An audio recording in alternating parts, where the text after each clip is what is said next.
Hi, and welcome to Kuvera Quick Takes. We are speaking with Mr. Ajay Tyagi today. Ajay joins us from UTI Mutual Fund, and we've already spoken to him before, so we'll get straight to our question. Ajay, the question that we have for you today is, what does actually an equity fund manager do? And what sort of process or is followed by a fund manager in actually doing stock selection? It just goes down to the very basic fabric of how money is handled, and eventually what's the process being followed to create wealth out of the money collected from common investors. So you see, every fund manager would have a different style. Let me just talk about my specific style and how do I look at constructing a portfolio and selecting stocks. So the core pillar of my philosophy is that buy into high quality businesses.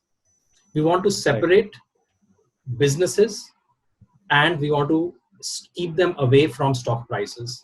We're not interested as much in the volatility of the stock prices. What we are interested in is, what does the underlying business represent? What does that business basically do? Is that business able to create economic value?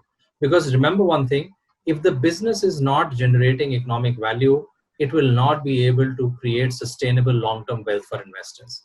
So at the very basic root of long-term wealth creation is actually the ability of the business to create economic value. So we want to basically figure out the ability of a business to create economic value and drill down the reasons as to why is it creating economic value, and would these reasons, would these factors remain relevant 5 years, 10 years out or not. So I think that's the core pillar for us in terms of stock selection. While we see that, we move on to the next step. And the next step for us is, tell us those businesses which of course have checked the quality box, by which I meant those who are creating economic value. But within this subset, which are the ones which have the ability to grow over the next 5-10 years? Remember one thing, as equity investors, we always talk about compounding of value. We always talk about compounding of our investment corpus. And that compounding can happen only when the business is in turn able to compound its economic value. Like I mentioned, True. Rule number 1, look at the business generating economic value.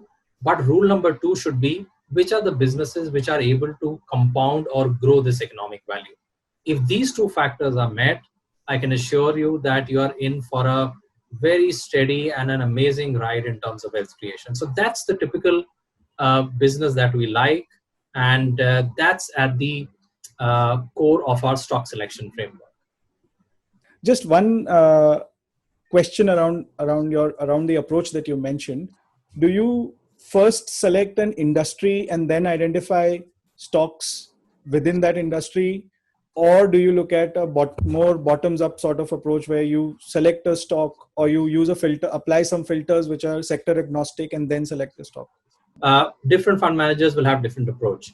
I follow the bottom up approach, which basically means that I don't look at the industry. I don't look at which industries would really do well over the next few years and then concentrate only on those industries.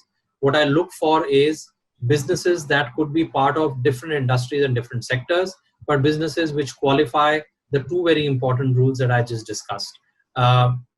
Having ability to create economic value, which is represented by businesses having high return on capital and high cash flows.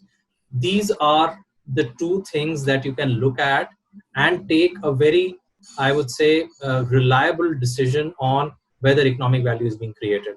The number 2, of course, that I said was sustainability of growth.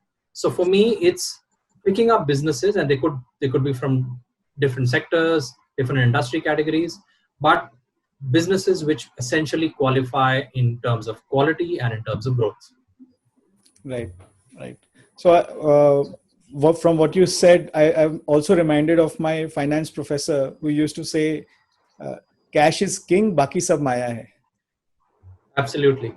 So I typically say that top line is vanity, profit is sanity, but cash in bank is reality. Oh, great. Thank you so much, Ajay, once again for your valuable insights. That's it for today.